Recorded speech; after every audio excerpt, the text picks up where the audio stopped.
সিন্ডিকেটৰ সম্পৰ্কত দিল্লী সদনত আমাৰ বিভিন্ন সাংসদসকলে মাত মাতি থাকে।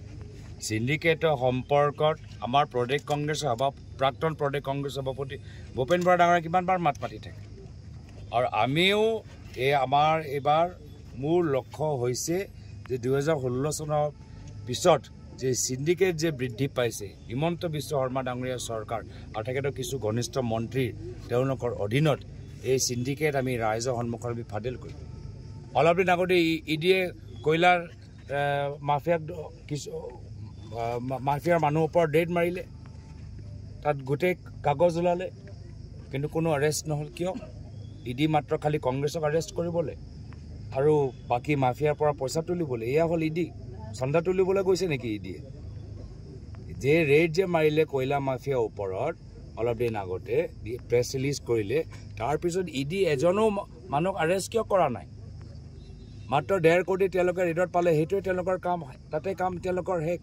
যিসকলৰ দায়িত্ব আছিল যে প্ৰধানমন্ত্ৰী মোদী ডাঙৰীয়া না খাওঁগা না খানে দুঙা, আজিও তেওঁলোকে খায়ে আছে।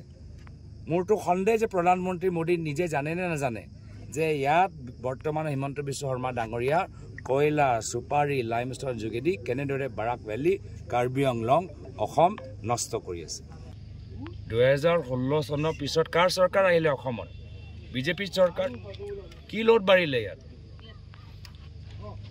কি লোড বাঢ়িলে য'ত মানে NHIDCLৰ কাম, নেশ্যনেল হাইৱে কাম 6-7 বছৰৰ পিছত আকৌ তেওঁলোকে মেৰামতি কৰিবলৈ হ'ল।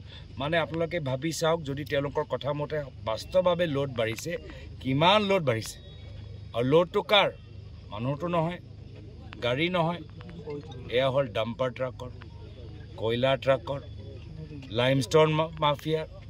ইয়াৰ কাৰণে আজি এই গোটেই ইয়াৰ এটা নেশ্যনেল হাইৱেৰ কাম এতিয়া মেৰামতি কৰিবলৈ হৈছে। মানে ইয়াত ইমান কয়লা আৰু লাইমষ্টনৰ ইয়াত অহা যোৱা ট্ৰাকৰ কাম হৈছে।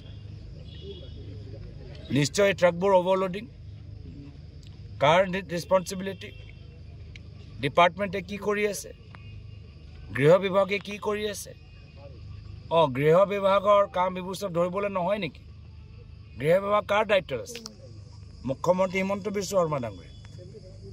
তো গোটেই বাৰাক আজি উপত্যকাটো তেওঁলোকে বৰাক ভেলী তেওঁলোকে এটা ATM দৰে ব্যৱহাৰ কৰিছে।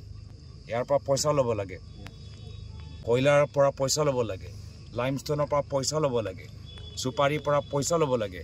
এই বিজেপি দলে যেতিয়াৰ পৰা 2016 চনত আহিছে, কয়লা, বালি, চুপাৰী আৰু লাইমষ্টনৰ মাফিয়া যোগেদি বাৰাক ভেলীটো এটা ATM দৰে ব্যৱহাৰ কৰিছে।